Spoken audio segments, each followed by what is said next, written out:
SDM court से या तहसीलदार की कोर्ट से ऐसा क्या ऑर्डर आ सकता है? आपका अनसिक्योर लोन है तो personal loan, business loan, education loan, credit card का लोन या किसी भी तरह का अनसिक्योर लोन है तो एसडीएम कोर्ट या तहसीलदार की कोर्ट से ऐसा क्या ऑर्डर आ सकता है कि वो आपकी अनमूवेबल प्रॉपर्टी, चल संपत्ति, मकान, दुकान, जमीन जायदाद, फैक्ट्री, कारखाना, स्कूल। हेलो साथियों, मैं अमरदीप कादियान, नमस्ते, प्रणाम, सलाम वालेकुम, सत श्री अकाल, जय मसीह की, राम राम जी, जय माता की, जय हिंद, जय भारत, जय ससुराल वालों की। साथियों, आपका स्वागत है डिसेंट फैमिली में। साथियों, आज हम बात करेंगे आरसी के बारे में, रिकवरी सर्टिफिकेट के बारे में कि कोई भी बैंक या एनबीएफसी कंपनी किस सिनेरियो में आपकी आरसी कटवा सकती है, आपका रिकवरी सर्टिफिकेट कटवा सकती है।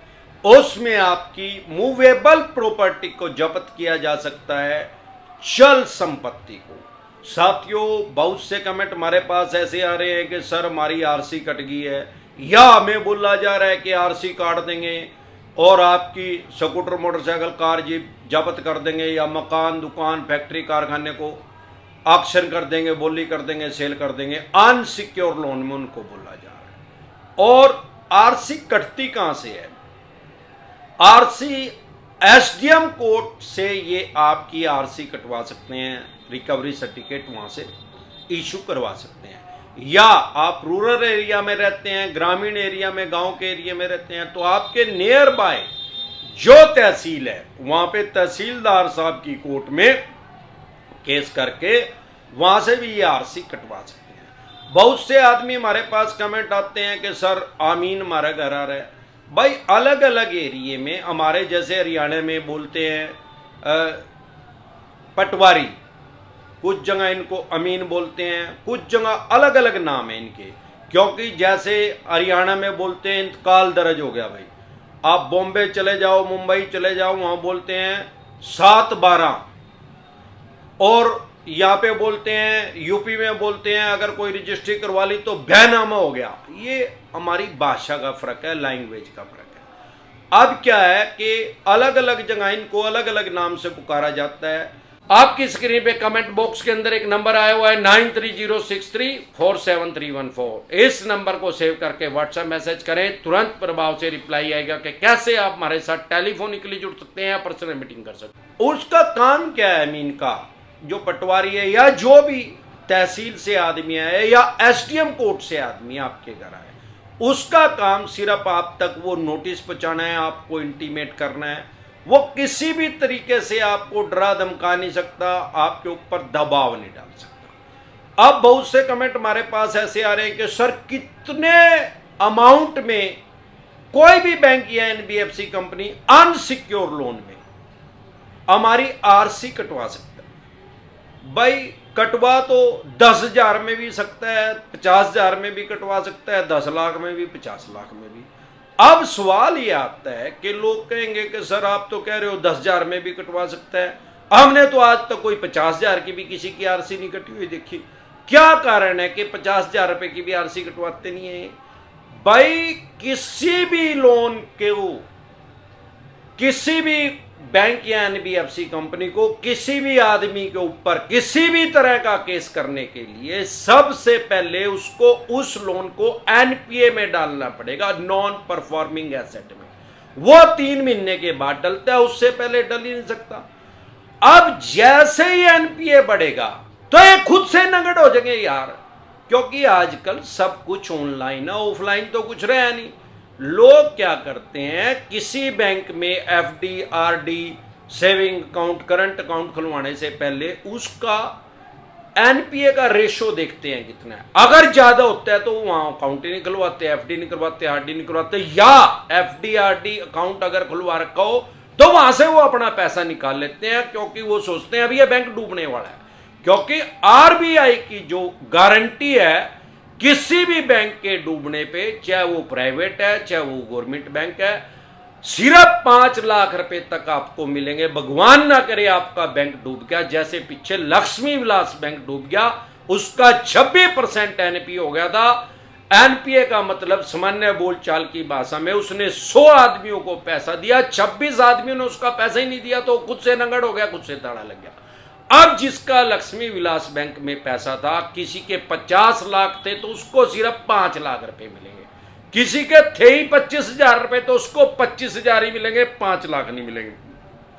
मतलब कहने का 5 लाख से ज्यादा किसी भी आदमी का जो बैंक डूब गया उसके अंदर किसी भी फॉर्मेट में उसका पैसा है, एफडी है, आरडी है, सेविंग अकाउंट है, करंट अकाउंट है, अलग अलग तरीके से उसका पैसा रखा 5 लाख से ज्यादा क्या इंडिविजुअल आदमी के नाम से, तो उसको सिर्फ और सिर्फ 5 लाख रुपए की श्योरिटी है।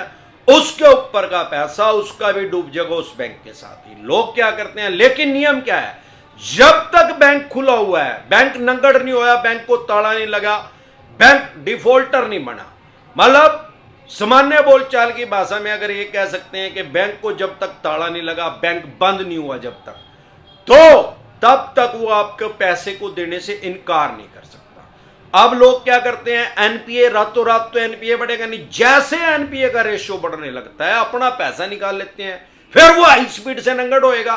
ये कारण है कि ये छोटे मोटे लोनों को एनपीए में डालते ही नहीं।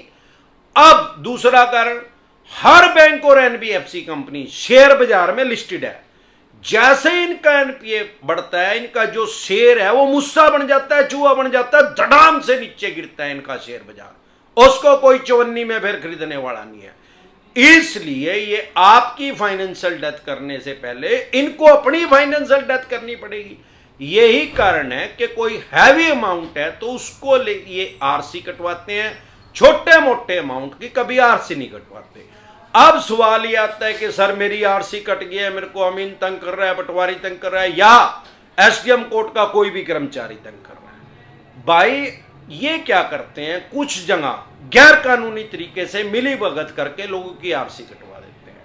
आरसी कटने से पहले आपको उस कोर्ट के द्वारा नोटिस दिया जाएगा, आपको सूचित किया जाएगा, आपका पक्ष जाना जाएगा, आपको अपना पक्ष रखने का, बचाव करने का पूरा मौका दिया जाएगा, क्योंकि हमारे देश में वर्ल्ड की सबसे बड़ी डेमोक्रेसी है, दुनिया का सबसे बड़ा लोकतंत्र है। फॉर एग्जाम्पल 2009 में मुंबई पे नरुसन हाउस पे हमला हुआ और टाटा साहब के होटल के ऊपर भी हुआ और रेलवे स्टेशन पे भी हुआ, जिसमें लगभग 450 आदमियों का कत्ल कर दिया गया। 10 टेररिस्ट पाकिस्तान से आए, 9 इनकाउंटर में मारे गए, एक आदमी बच गया जिसका नाम अजमल कसाब था, उसको भी बचाव का पूरा मौका दिया गया। हालांकि वो टेररिस्ट था, वो पाकिस्तानी था, सब जगह मुंबई में सीसी कैमरे लगे हुए हैं, सैकड़ों जगह उसकी रिकॉर्डिंग आई हुई थी, उसको तुरंत प्रभाव से फांसी पे नहीं टंगा गया, उसको भी बचाव का मौका दिया गया, उसको भी वकील दिया गया, उसके ऊपर भी हमारे देश का कानून लागू हो गया, क्योंकि उसने क्राइम हमारे देश में आके किया। क्या किसी ने उसके साथ गाली गलौज करी, अपशब्द बोले या सार्वजनिक रूप से उसकी पिटाई की गई? जवाब है नहीं। उसकी सुरक्षा के ऊपर भारत सरकार ने लगभग 50 करोड़ रुपए उसकी सुरक्षा के ऊपर खर्चे, नहीं तो पहले दिन ही उसको फांसी दे देते यार। क्योंकि डेमोक्रेसी है, लोकतंत्र है, यहां पे हर आदमी को बचाव का मौका दिया जाता है। तो आप ना तो टेररिस्ट हैं, ना पाकिस्तानी हैं, ना 450 आदमी के, आपने तो 4 आदमी भी नहीं मारे हैं, तो आपको बचाव का मौका क्यों नहीं दिया जाएगा? आपका पक्ष सुने बिना आरसी कैसे काट दी जाएगी? अगर आपकी आरसी सच में कट गया है, वैसे तो चवन्नी छाप वैसे ही बेफालतू की बकवास करते हैं, फर्जी आरसी का भी नोटिस लोगों के पास भेज देते हैं। अगर आपकी आरसी असल में कट चुकी है तो आप एक नोटिस इशू कर सकते हैं, तहसीलदार साहब के पास एक कंप्लेंट रजिस्टर्ड कर सकते हैं कि भाई, या एसडीएम कोर्ट में, जहां से भी आपकी आरसी कटी है, कि जी मेरा पक्ष तो सुना ही नहीं गया, इसमें आपको किसी वकील की जरूरत नहीं है, आप अपना पक्ष खुद से रख सकते हैं, क्योंकि सेक्शन 32 एडवोकेट एक्ट आपको ये राइट्स देता है, ये अधिकार देता है कि आप अपना केस खुद लड़ सकते हैं। फिर भले ही वो भगवान ना करे आपके हाथ से मर्डर हो गया, कत्ल भी अगर आपके हाथ से हो गया, तो भी आप अपना केस खुद से लड़ सकते हैं। आपको एडवोकेट की डिग्री की जरूरत नहीं है, दूसरे का केस लड़ने के लिए एडवोकेट की डिग्री की जरूरत है। अपना केस खुद से लड़ने के लिए कोई एडवोकेट बनने की जरूरत नहीं है।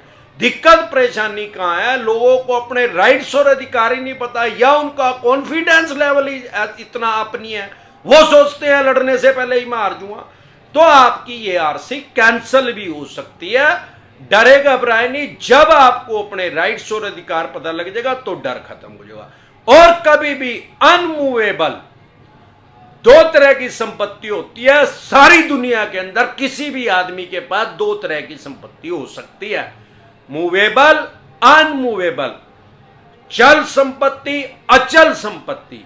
मूवेबल मींस जो चल सकती है, जैसे scooter, motorcycle, car, jeep, truck, बस। अनमूवेबल जो स्थिर है, मकान, दुकान, जमीन, जायदाद, फैक्ट्री, कारखाना, ये चल तो नहीं सकता। इसको पहिए ले जाके कहीं दूसरी जगह जाते हुए देखा आपने, वो तो विदेशों में देखा, पर कोई ऐसा लॉजिक नहीं है। तो आप अपनी जमीन को, एग्रीकल्चर लैंड को अपने साथ थोड़ी लेके जा सकते हैं, कहीं जा सकते हैं, उसके कागज लेके जा सकते हैं। तो जो अनमूवेबल प्रॉपर्टी है, चल संपत्ति है, जो चल नहीं सकती, उसकी कभी भी आरसी नहीं कट सकती। बहुत से चवन्नी छाप लोगों को जाके ये कह रहे हैं कि भाई आपके फादर की प्रॉपर्टी है, उसकी आरसी कटवा देंगे, या आपके नाम भी अगर प्रॉपर्टी है, उसको आरसी में कंसीडर नहीं किया जा सकता, उसकी एक्शन बोली नहीं हो सकती, क्योंकि आपका अनसिक्योर लोन है। तो इसी तरह की या किसी भी तरह की कोई भी दिक्कत परेशानी आपको या आपके किसी भी यार प्यारे रिश्तेदार को लोन से रिलेटेड अगर आ रही है, यूट्यूब के सर्च के ऑप्शन में जाके वो प्रॉब्लम लिखें, आगे डिसेंट एडवाइस लिखें, तुरंत प्रभाव से आपकी समस्या का समाधान हो जाएगा। अगर आप मुझे फेसबुक पे देख रहे हैं, क्योंकि हजारों आदमी हमारे साथ हर रोज नए जुड़ जाते हैं, तो यूट्यूब पे हमारा चैनल है डिसेंट एडवाइस के नाम से, जिसपे मैं 1.5 से भी ज्यादा वीडियो डाल चुका हूं। इसके अलावा हमेशा जो मैं बात कहता हूं, अगर आपके पास पैसे हैं तो इन्हीं ये पैसे दे दें, नहीं पैसे हैं तो राहु केतु ग्रह तो क्या करेगा, दुनिया का कोई ग्रह धरती पे आके आपका कुछ नहीं बिगाड़ सकता। और ये चवन्नी छाप तो सौदा ही कुछ नहीं है। इसके अलावा दो तरह के नोटिस को कभी भी इग्नोर ना करें। अगर आपके पास कोर्ट से समन आ रहा है 138 का चेक बाउंस का, आप इसको इग्नोर करेंगे, हल्के में लेंगे, तो आपको 14 दिन के लिए न्यायिक हिरासत में जाना पड़ सकता है, कम से कम। क्योंकि अगर आप इसको इग्नोर कर रहे हैं, फिर कोर्ट से आपका बेलेबल वारंट इशू हो जाएगा, जमानती वारंट इशू हो जाएगा, फिर भी इग्नोर कर रहे हैं तो नॉन बेलेबल हो जाएगा, गैर जमानती हो जाएगा, फिर भी इग्नोर कर रहे हैं, नहीं पकड़े गए किसी कारण से, तो आपको पीओ घोषित कर दिया जाएगा, भगोड़ा घोषित कर दिया जाएगा कोर्ट से।